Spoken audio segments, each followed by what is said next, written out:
your courts are run with praises flowing from my heart. Every day when I sing your song, it's the anthem of my life. I want to spend my days in your presence, Lord, bow before your throne. In the house of God, that's where I found my peace. It's where I found my home is heaven. One day, Lord, I will live in your courts. You find me in worship at your feet. Hide me now in the shadow of your wings. Where will be? Where will be? My home is heaven. Desperately I have sought your face. I know you hear my every cry and petitions that I make.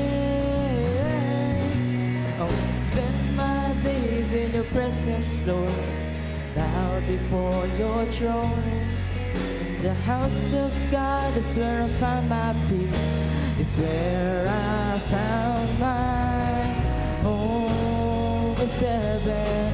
One day, Lord, I will live in your courts. You find me in a worship at your feet. Hide me now in the shadow of your wings. Where will be? Where will be? Home is heaven. Home is heaven. One day, Lord, I will live in your courts. You find me in a worship at your feet. Oh, hide me now in the shadow of your wings. Where will be? Where will be? Home is heaven. Home is heaven. One day, Lord, I will live in your courts. You find me in a worship at your feet. Oh, hide me now in the shadow of your wings. Where will be? Where will be?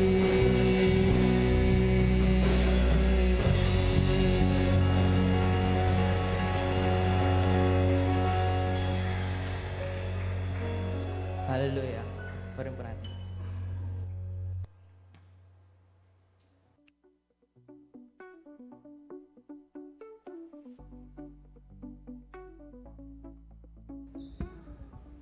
Amen. Praise God. Salamat po.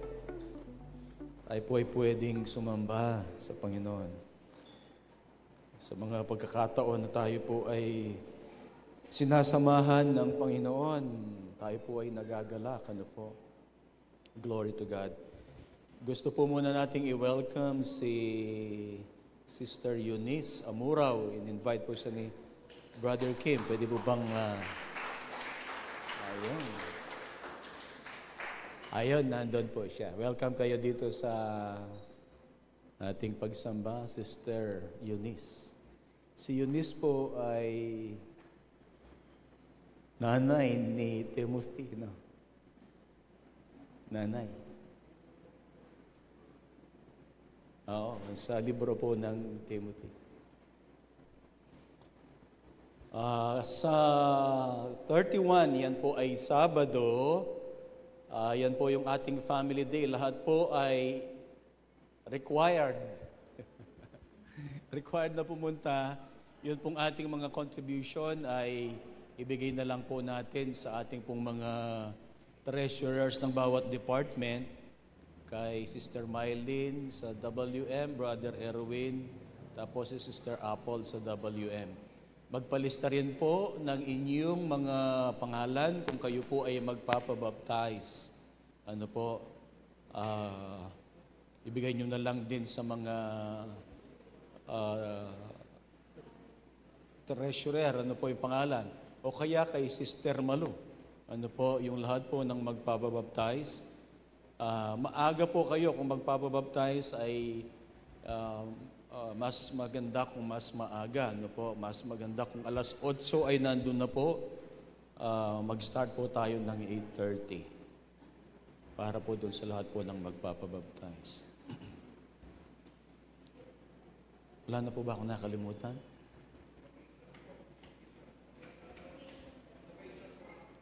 Ang location po, ang venue po natin ay sa Earl's Place, dito po sa Jeff Min.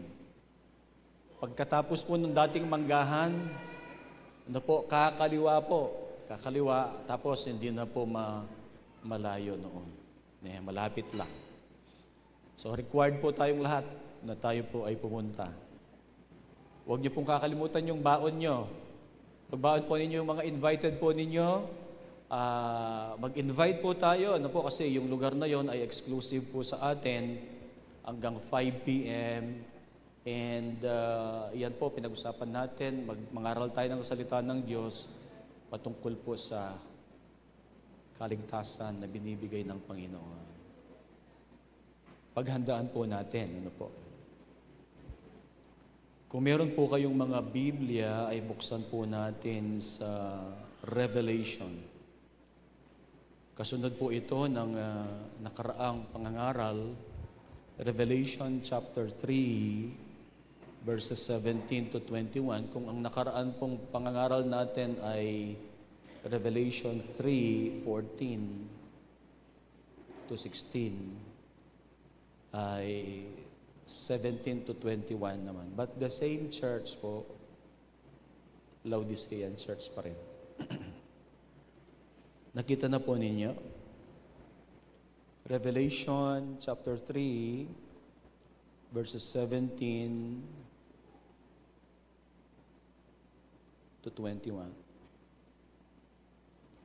For you say, I am rich, I have prospered, and I need nothing, not realizing that you are wretched, pitiable, poor, blind, and naked.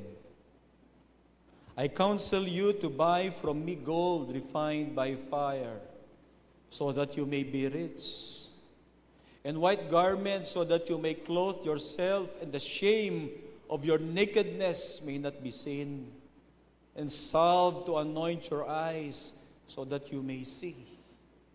Those whom I love, I reprove and discipline, so be zealous and repent. Behold, I stand at the door and knock. If anyone hears my voice and opens the door, I will come into him and eat with him and he with me. The one who conquers, I will grant him to sit with me on my throne, as I also conquered and sat down with my Father on his throne. He who has an ear, let him hear what the Spirit says to the churches. Kami po, O Diyos, ay nagpapakumbaba. Ikaw ang aming ina-acknowledge, Panginoon. Inihiling namin, O Diyos, na may pangaral ng tama ang iyong mga salita. Ikaw ang mag-anoint nito, Panginoon. Ikaw magbigay ng kakayahan sa amin so that we understand your word, your message. We pray for the Holy Spirit to move in our midst, in our hearts, through this word, through this message.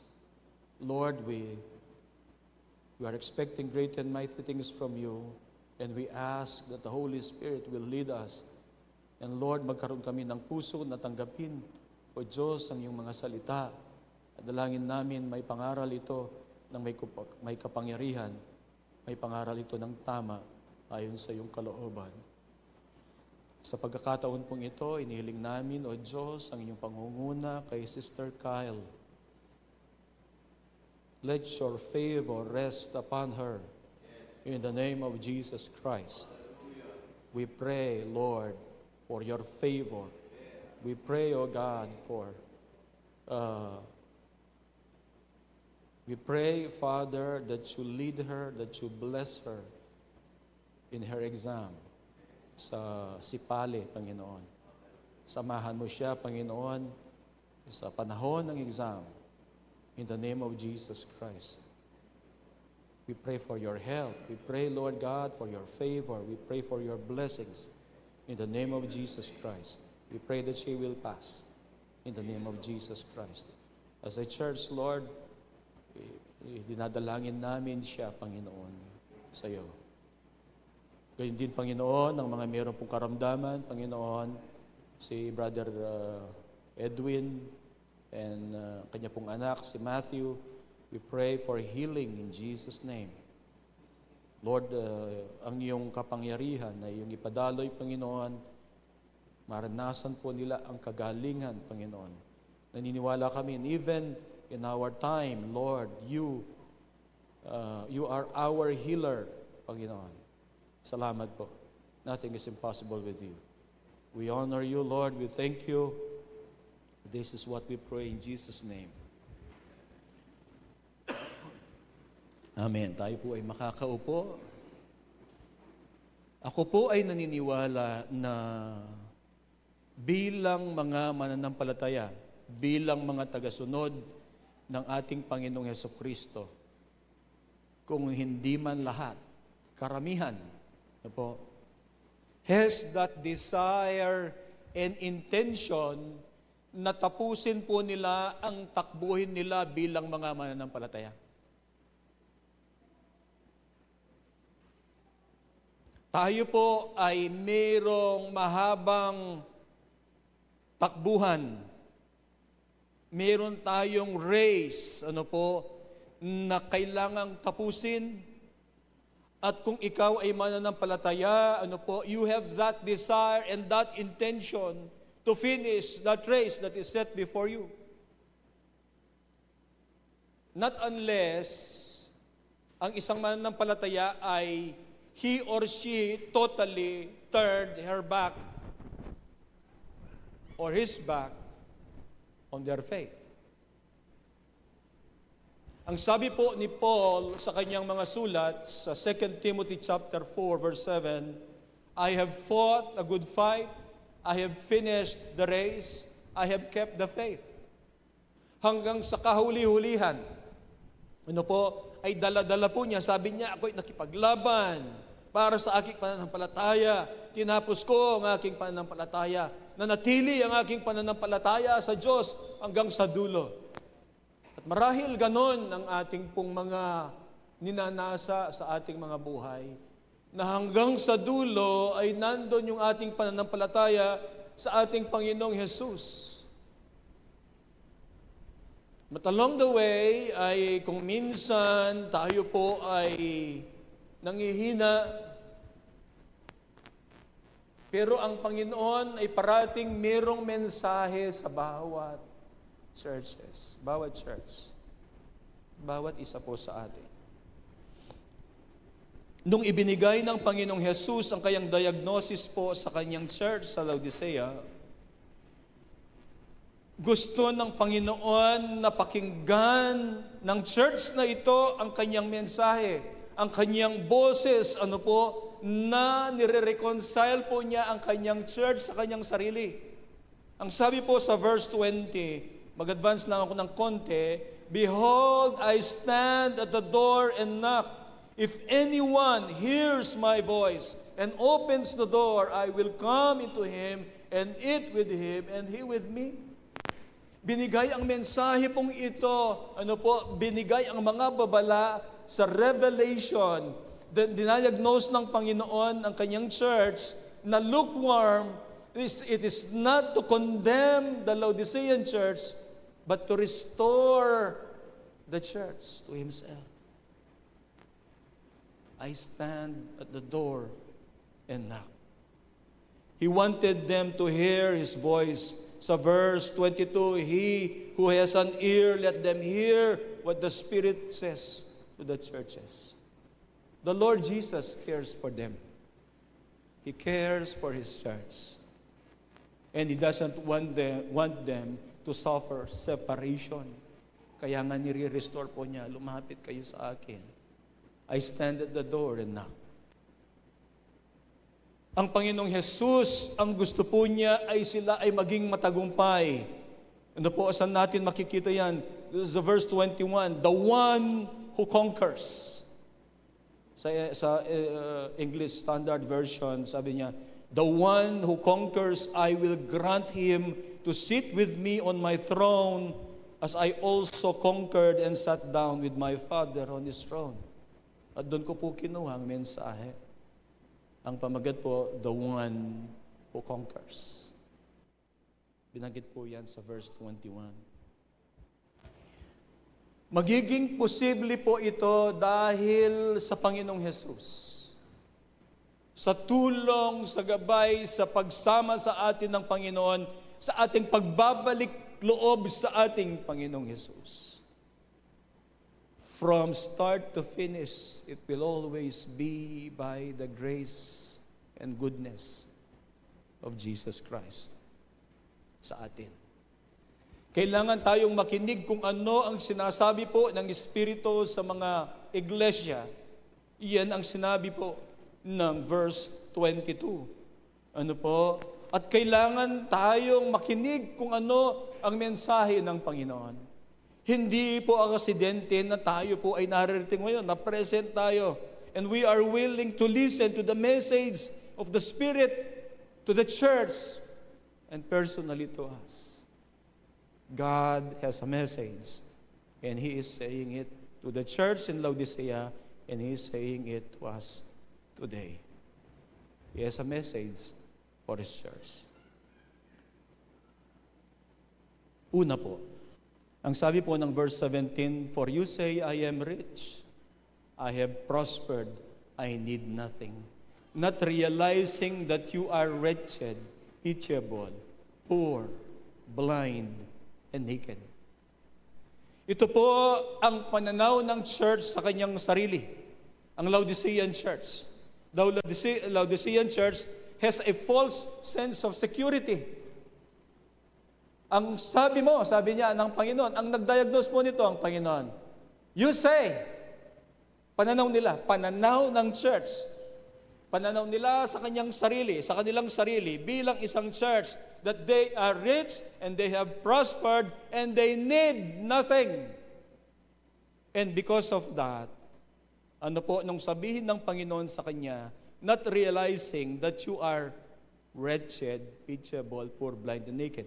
Ano ba ang tunay na kalagayan niya? Ang tunay na kalagayan po niya ay kung ano ang sinabi ng Panginoong Yesus, hindi yung kung ano ang pananaw nila sa kanilang sarili. They have a false sense of security. Ang material wealth po nila, pinag-usapan po natin doon po sa nakaraan, that this Laodicean church is very wealthy. Dahil po sa kanilang kakayahan sa business. Ano po? Ang sabi po natin, ang kanilang lugar ay daanan po ng kalakal, ng komersyo. Ano po? Sinabi natin na ang Laodicean church, meron silang pinagmamalaki na yung textile na kanila pong pinoproduce, ano po, it's a textile na black wool na napakamahal. Ano po?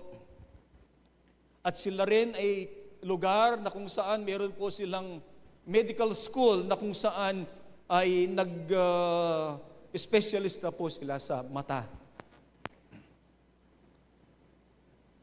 But their material wealth led them to believe they were spiritually fine.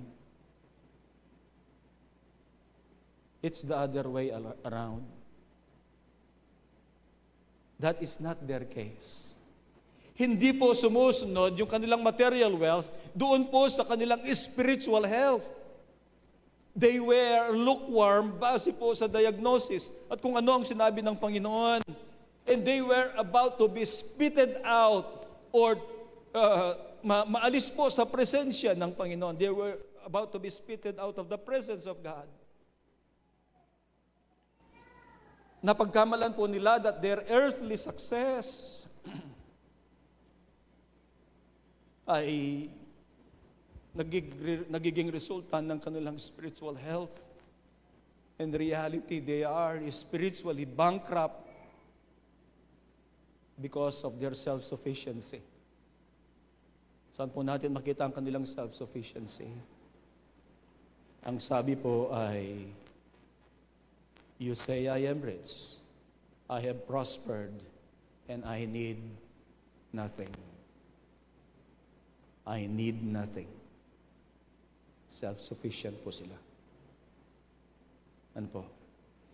Their confession of I need nothing, it reveals po yung kanilang kalagayan, yung pong dangerous independence from God. Independent sila sa Panginoon.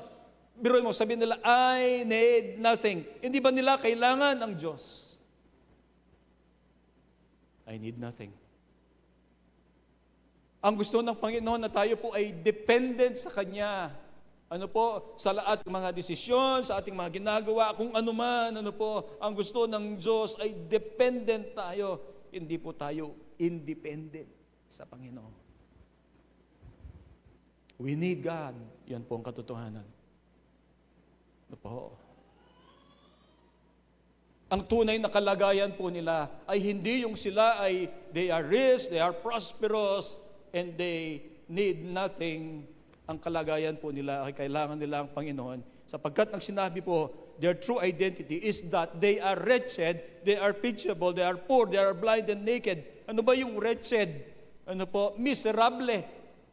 Miserable ang kanilang buhay, they are afflicted, they are spiritually broken. Yun po ang kalagayan nila. They are pitiable, they are in a state that should move others to compassion. Ang totoong kalagayan nila, kung merong makakita sa kanila, ay dapat maawa yung mga nakakakita sa kanila. Pitiable. Pity. Ano po? They are poor.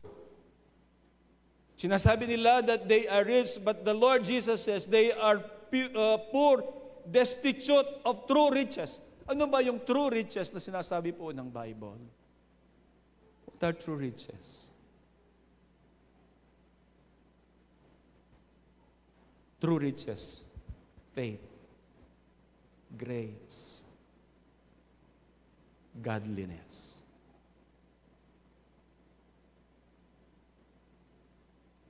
Ang lahat po ng mga nakikita natin, ang lahat na meron tayong material, mawawala po yan o iiwan natin ang mga yan. Naalala ko po ngayon di ba si Alexander the Great? He has conquered most of the world, kung hindi man lahat. Pero parang ang alam ko, hindi sila nakapasok ng India. Pero nung namatay siya at an early age, nasa 30 ba? Ang request po niya ay dapat bukas ang kanyang coffin, di ba?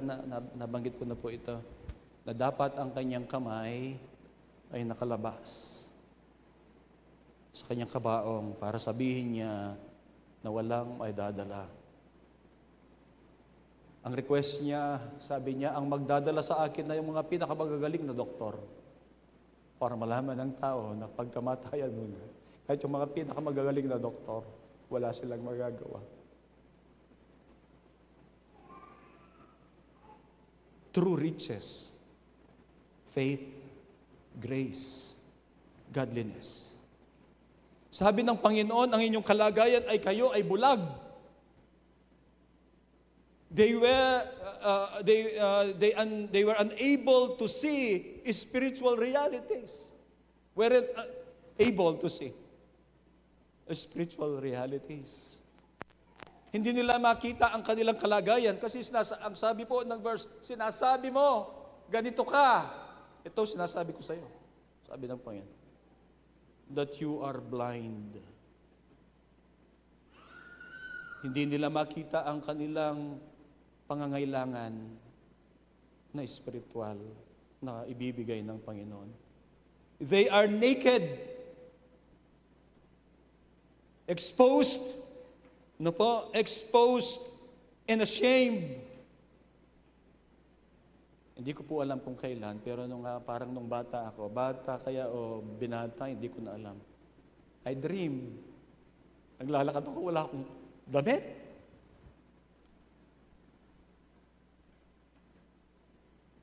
Sa panaginip lang, nahiya ako eh. Hindi ba? If you are in your right mind, hindi ka maglalakad sa daan na ikaw ay na walang damit. Nahihiya ka. O tingnan mo, nag-amen yung bata. Naked. Naked, sabi ng Panginoon, you are naked. You are exposed and ashamed. Lacking the covering po ng righteousness. Someday, we will all be in the throne of God, in the judgment seat of Christ. Meron po kaya tayong damit doon? Nakadamit ka kaya? The judgment seat. Pag tayo ay ma-judge. Pagsusuot kaya tayo ng mga pinakamagagandang damit natin?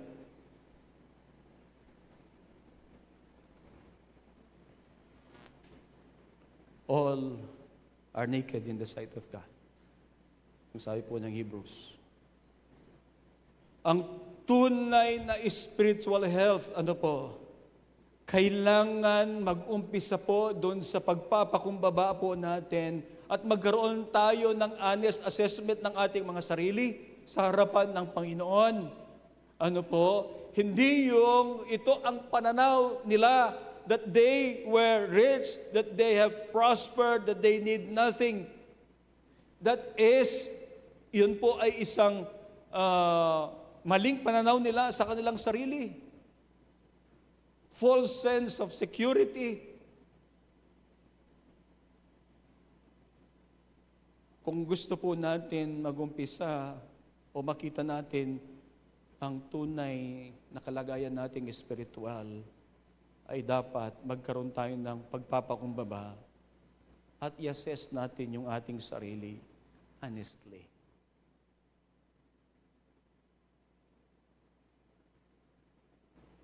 Patulong tayo sa Panginoon na ma-assess natin yung ating sarili, yung ating puso. Tayo ang may alam, hindi ko ma-assess, ma-evaluate lahat. Ako po bilang pastor, hindi ko man ma-evaluate ang inyo pong mga spiritual na kalagayan. Hindi ko naman kayo kasama. Hindi ko naman nakikita o alam kung ano yung nasa isip po ninyo. Kung ano ang nasa puso ninyo.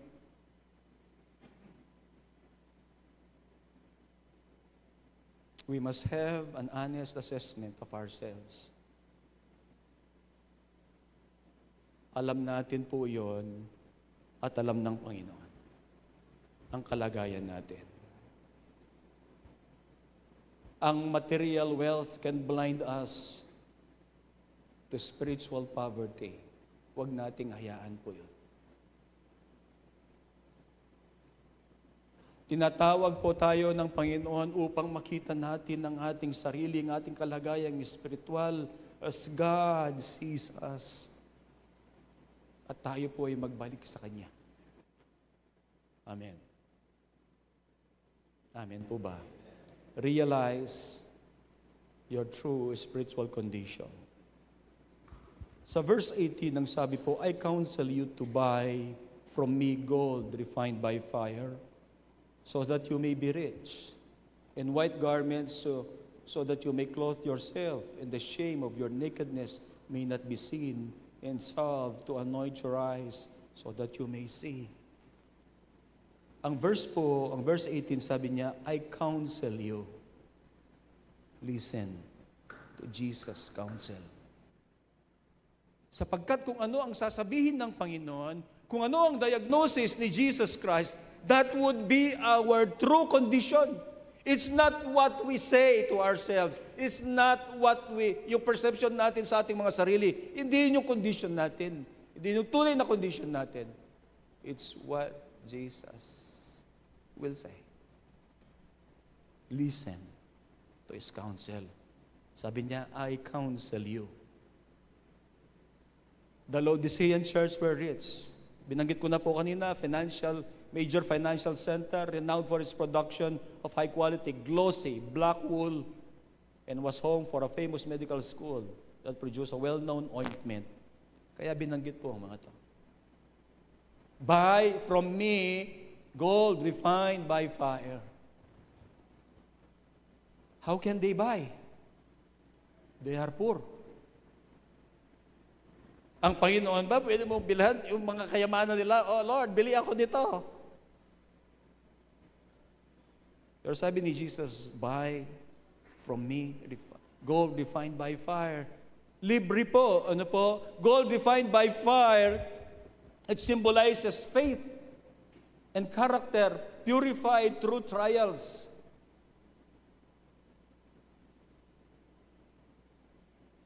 Di po ba ang sabi po ni Peter ng ating pananampalataya na worth more than gold is refined by fire.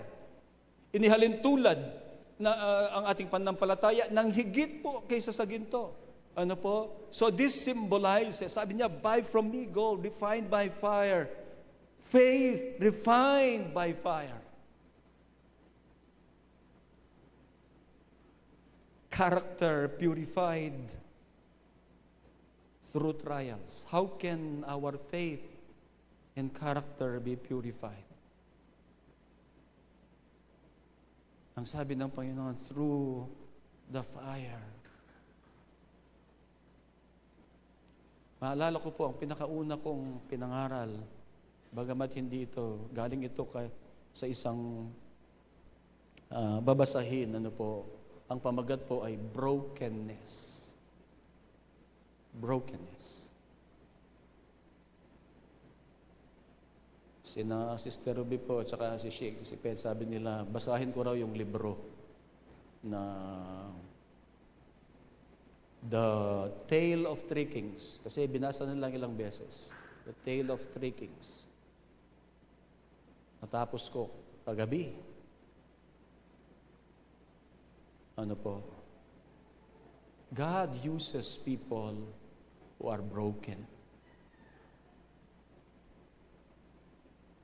Pero kung minsan ayaw natin yon, hindi po ba?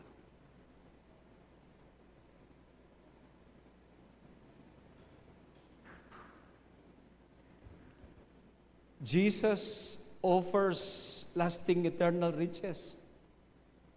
Ang sabi ng Panginoon, I counsel you to buy from me gold refined by fire so that you may be rich.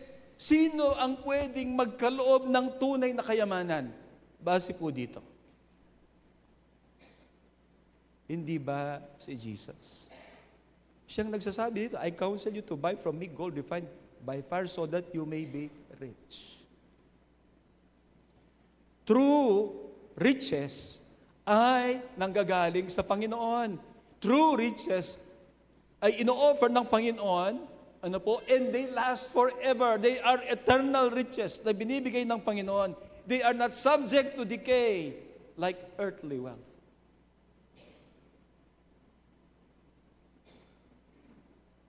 Ang mga tunay na kayamanan, spiritual riches, comes from deep spiritual fellowship with Christ and enduring spiritual maturity. That is true riches. Your relationship with Jesus Christ. My relationship with Jesus. My fellowship with Jesus. That is true riches. Buy, sabi ng Panginoon, buy from me gold, refined by fire, so that you may be rich. And white garments, so that you may clothe yourself, and the shame of your nakedness may not be seen. Ang nakedness po ay, it speaks, spiritual nakedness, it's a metaphor for shame and guilt before God.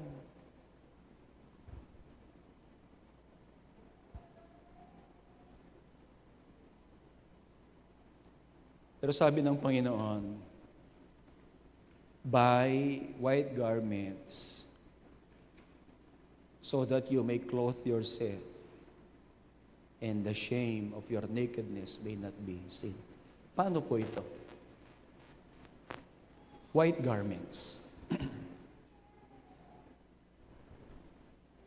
Ang Panginoong Hesus, siya po ang nagpo-provide ng righteousness sa atin that covers our sin and shame. We have sinned. At dahil po doon, mayroong shame sa atin. Pero tayo po ay i-cover ng Panginoon. Ano po? I-cover niya yung ating unrighteousness. I-cover niya yung ating sin. I-cover niya yung ating shame. Through His blood. At mawawala po yun. Ano po? In white garments, righteousness of Christ ang ilalagay po sa atin. So that our nakedness, shame, ay mawawala po. Amen. Praise God. Ang sabi po ni Jesus, bumili ka sa akin ng ointment to anoint your eyes so that you may see. Pinagmamalaki nila, meron silang mga ointment na pag nilalagay ay gagaling yung kanilang mga mata. Sabi ng Panginoon, bili ka sa akin para ikaw, bulag, makakita ka. Hindi nila nakikita ang kanila pong kalagayan ng kanilang pangangailangan sa Panginoon. Ano po? Kaya sabi ng Panginoon, bili ka sa akin ng ointment para makita mo ang totoo mong spiritual na kalagayan. And Christ alone gives true spiritual vision through the Holy Spirit and the Word. Kung gusto nating makita ang tunay na spiritual nating kalagayan, basahin natin ang salita ng Diyos. Magpasakop tayo sa banal na Espiritu. Amen. True riches, faith. True righteousness. Jesus covering. Kino-cover po tayo. We don't have a righteousness of our own. Wala. Wala po tayong righteousness na sarili po natin. Si Jesus lang po ang righteousness natin. We will go to heaven if we put our faith in Jesus Christ. Accept Him as Lord and Savior. Pero righteousness, sarili po natin, wala. He alone gives true spiritual vision through the Holy Spirit and the Word. Yung conviction ng Holy Spirit, wag nating hayaan na mamatay, no, para hindi natin maramdaman yung conviction ng Holy Spirit. Huwag nating hayaan na tayo po ay manlamig sa pagbabasa ng salita ng Diyos. Sapagkat doon ay bibigay ng Panginoon yung ating tunay na kalagayan. True riches, faith. True righteousness, the covering of Christ. Righteousness upon our lives. True sight. Yung tunay na nakakita. Yung meron tayong spiritual clarity. At ang lahat po ng yan ay matatanggap natin sa Panginoon. Buy from me. Alam po ninyo, walang bayad dyan kahit sinabi na buy. Anong pambili nila? Anong pambili po natin?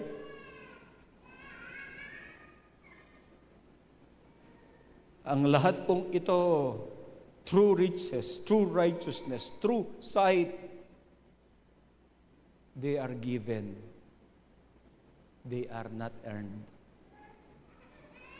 Kaya practicus na sabi, from the first to the last, Jesus Christ is grace to us.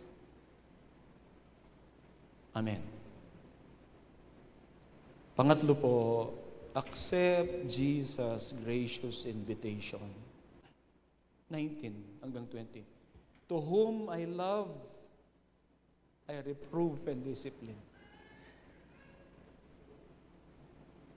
So be zealous and repent. Be zealous and repent.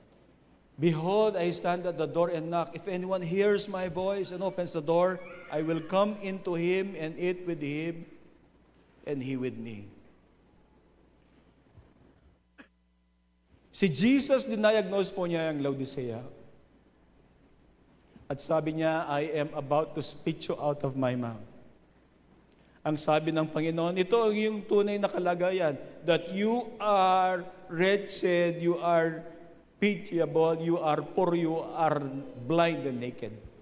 That's Jesus' diagnosis. And that is their true condition. Pero bakit sinabi po ni Jesus yon? At bakit niya nirebuke sila? Sabi ni Jesus, to whom I love, I reprove and discipline. Sinabi po ni Jesus yon because Jesus loves the church. He loves the Laodicean church. Hindi po sinabi ni Jesus ito na ang sinabi ni Jesus rebuke is rooted in love. Ang pagdisiplina po ni Jesus sa kanila ay hindi po rejection, but it is a sign of a relationship. It's a sign and the truth that Jesus loves the church, this church, kahit na nirebuke po niya. Maliwanag po. To whom I love, I reprove and discipline. Sabi ni Jesus, kayo, alam ninyong magdisiplina sa inyong mga anak. Alam ninyong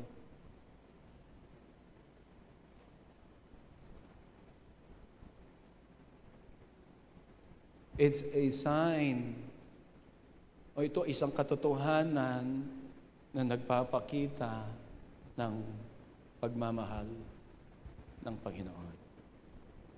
It's a sign na nandun ang relasyon niya sa kanyang church bilang owner and head. Ang Panginoong Jesus, kinonfront po niya ang kanilang kasalanan. Para ano? Para ba i-condemn? Hindi po. The Savior confronts sin to restore intimacy, yung kanilang malapit na relasyon. Amen.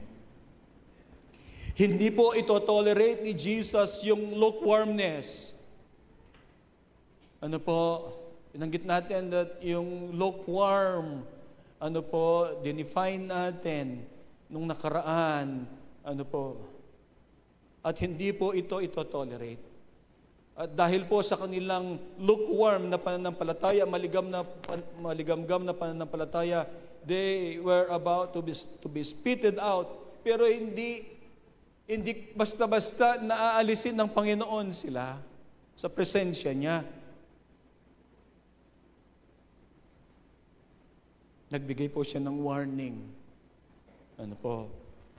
He confronts sin to restore intimacy para magbalik sila. Kasi mahal niya sila. Kasi kino-correct niya sila para bumalik, para maging malapit. Ano po? Ang Panginoong Jesus, He rebukes and corrects not to condemn, but to restore. Ang sabi po ng verse 19, so be zealous. Maging mainit ulit, sinasabi po nito, no? Maging mainit ulit, maging passionate ka ulit sa Panginoon. This is the message of Jesus for the church sa Laodicea. Ito ay mensahe rin po sa atin. Huwag nating hayaan lumipas ang mga araw, mga taon ng buhay po natin na hindi nag-aapoy ang ating puso para sa Panginoong Jesus. Amen. Huwag tayong lukewarm. The Lord Jesus wants to restore. The Lord Jesus wants us to be zealous again. The Lord Jesus wants us to repent of our lukewarmness.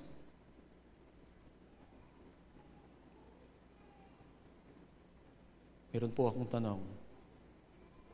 Are we treating Christ's correction and discipline casually?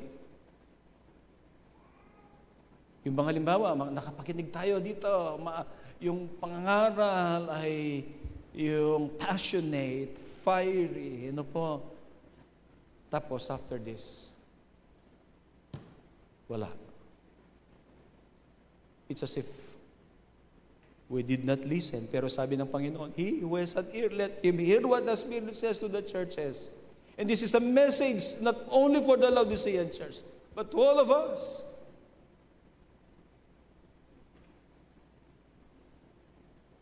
Pagkatapos, nandun pa rin, hindi tayo zealous, hindi tayo naging zealous, hindi tayo nag-repent. Are we treating Christ's correction and discipline casually? Or are we responding with faith, with zeal, and with repentance? Sana doon po tayo sa second part. We are responding with zeal. We are responding with repentance. Ang sabi po ng verse 20, Behold, I stand at the door and knock. Marahil nung una na ipangaral ko po ito, i-emphasize ko po ulit. Why is He outside? When He is the owner and the head of the church, why is He outside? Isang kalagayan po na marahil hindi namalayan ng Laodicea. Maring hindi nila namalayan o deliberate. I don't know. But the clear thing is, Jesus is outside His church. Nakakalungkot. He's standing at the door. Pero alam po ninyo, it's a picture of patient and personal invitation. He is the owner of the church. He is the head of the church. Sa Laodicea, siya ang may-ari. Siya ang ulo ng church na ito. He is outside. But Jesus would not barge into the door. Sasabihin niya, ako may-ari dyan. Bakit hindi ako nasa loob dyan?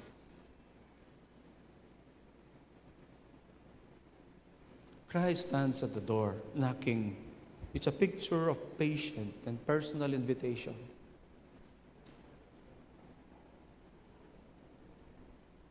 He is outside His church, wanting and waiting to be let in. What's our decision?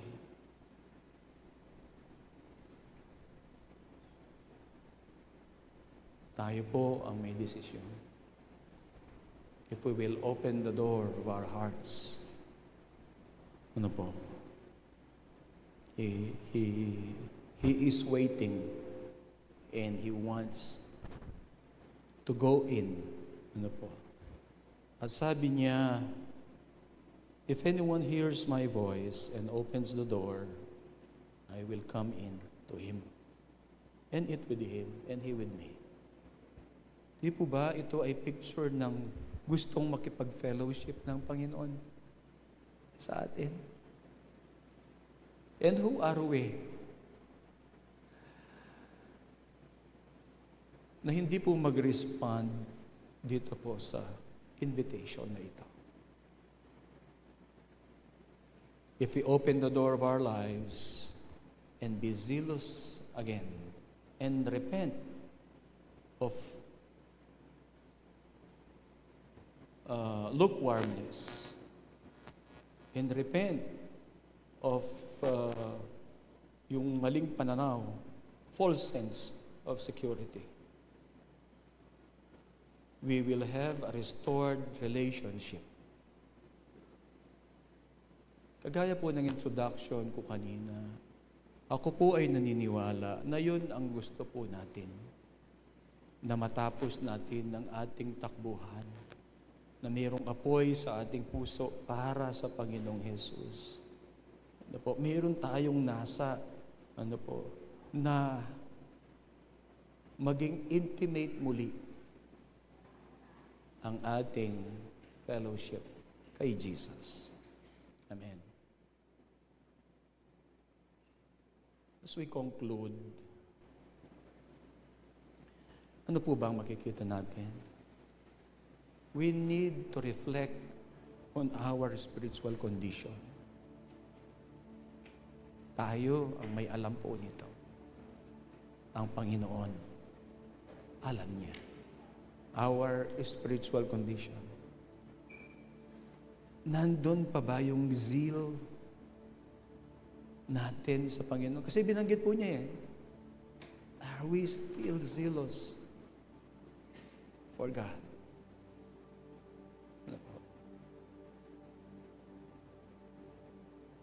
Reflect on our spiritual condition. Tapos, let us invite Jesus back to the center of our lives. Sabi niya, behold, I stand at the door and knock. Let us open that door. Sabihin natin, Lord, be the center of my life. Be the center of my life. And we should repent of lukewarmness and rekindle that fire again for Christ. Hingin natin ng Panginoon, magkaroon na muli ng spark, at hindi lang spark, kundi ito po ay mag-apoy muli sa ating puso. Ang ating relasyon kay Jesus, ang ating paglilingkod kay Jesus. Amen. Tayo pong lahat ay tumayo.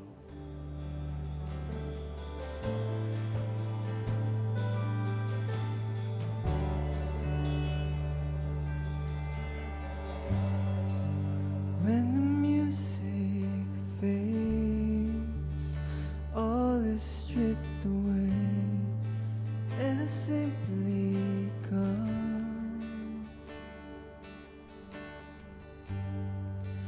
long just to bring something that's a word that will bless your heart. I'll bring you more than a song. I'll bring you more than a song, for a song in itself, it's not what you have required. You've searched much deeper within, through the way things appear. You're looking into my heart, coming back. I'm coming back to the heart of worship, and it's all about you. It's all about you, Jesus. I'm sorry, Lord, for the thing I've made it, but it's all about you. It's all about you, Jesus.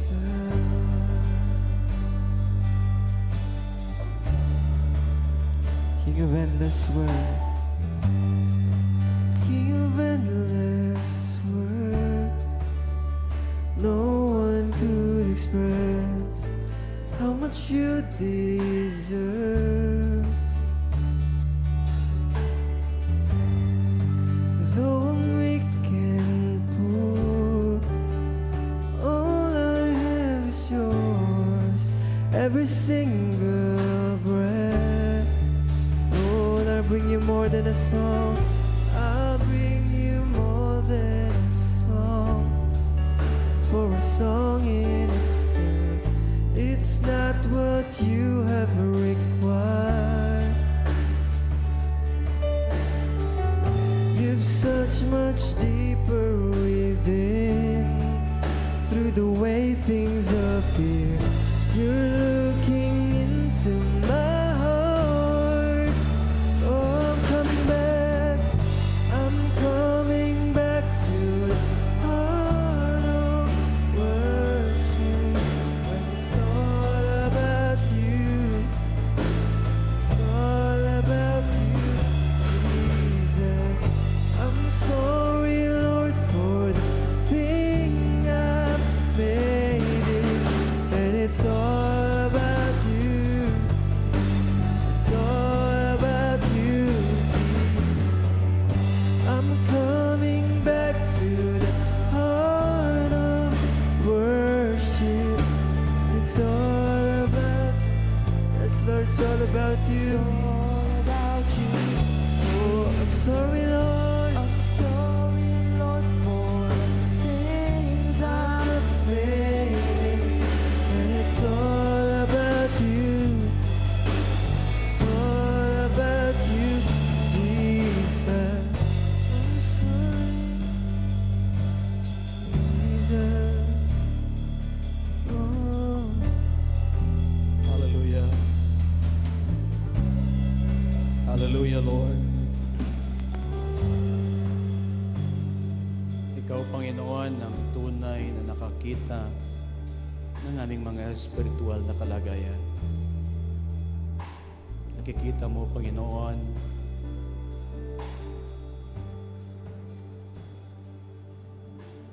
ang aming mga pagmamataas. Nakikita mo, Panginoon, ang aming pagbaliwala kung minsan sa mga bagay na patungkol sa iyo.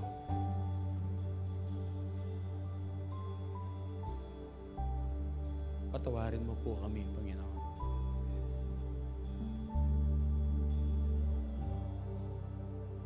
Ikaw ay nagpapaalala sa amin, Panginoon, na pahalagahan namin ang mga bagay na mahalaga. At iyon yung mga bagay na patungkol sa iyo.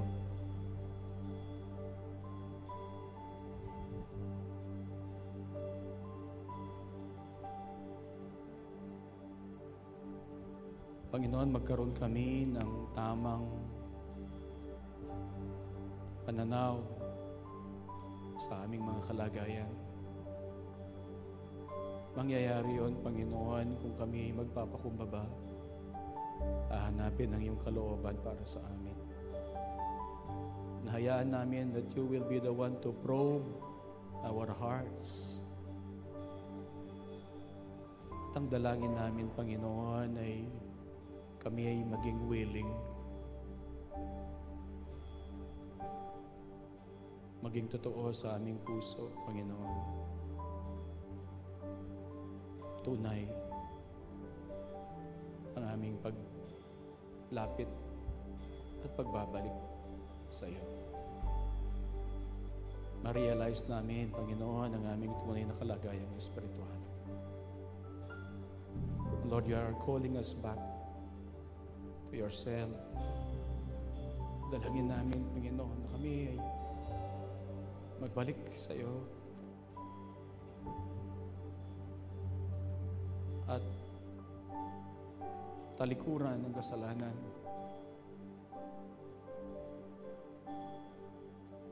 at sumunod sa iyo, Panginoon. Matuto kami, Panginoon, na makinig kung ano sinasabi ng Espiritu sa amin. Maging mababa ang aming puso, Panginoon.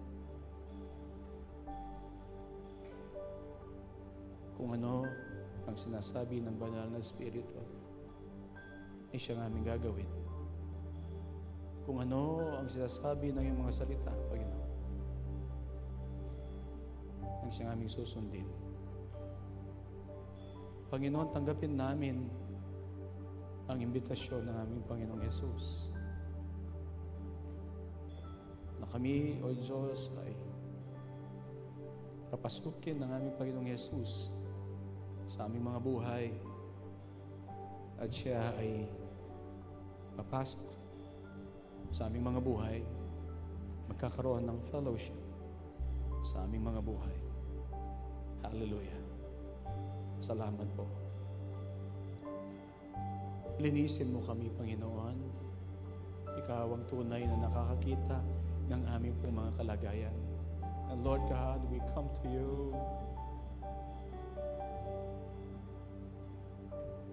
Inihiling, O Diyos, ang iyong pagpapatawad, ang iyong paglilinis sa aming mga buhay.